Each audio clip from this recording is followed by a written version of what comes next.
The most underrated pre-spawn bait that gets nowhere near the attention that it deserves. Look, we're in February now. The fish are moving out of their winter pattern. They're starting to group up, and they want to get on one good place to feed up before they move shallow to spawn. Now, we all know about the lipless. We all know about a spinnerbait, a chatterbait, a crankbait.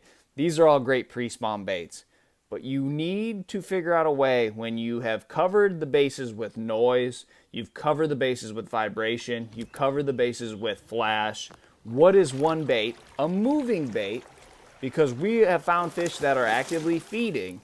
We need something that can give it the same presentation in their face, but a little bit different for their sensory, and that is the swim jig. Now, a swim jig can be fished a bunch of different ways.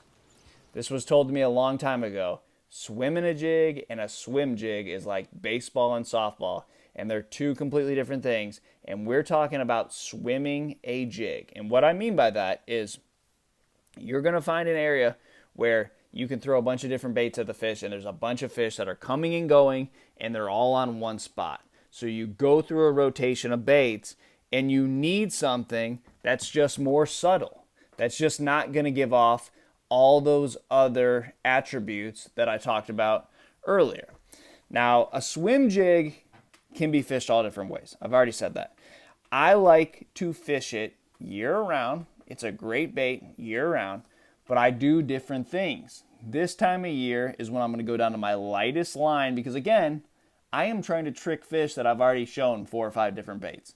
On the deck of my boat right now, I've got 3 crankbaits, I got 3 jigs, I'm adding another jig, I've got a spinner bait, I've got a swim bait, I've got all these baits. Now I need to give them something different. This is a time of year where you have your deck loaded up with baits because you're fishing the same spot and you're targeting the same fish over and over and over. So when I go to the swim jig, I like it on the light line, and I like to put a swim bait trailer on it. Now I love all different types of trailers, but this time of year I'm going the lightest line, and I'm going a swim bait trailer because I want to give them the most natural looking action. When we get a little later into the year, it changes completely. I'm going bigger line, I'm going different trailers, I'm different retrieves. This time of year, I want to go down to 15, 12 pound line, the lightest possible line that I can throw, and I'm just going to swim this with either a small swim bait or like a medium-sized swim bait on here. And I might creep it on the bottom, I might yo-yo it. There's a bunch of different retrieves, but this is just a bait to give them a different look.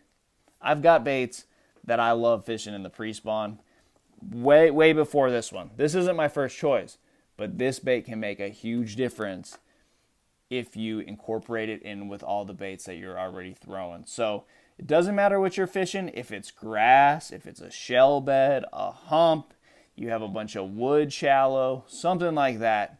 This bait works in all those scenarios. It's a great complement to all your favorite pre-spawn baits.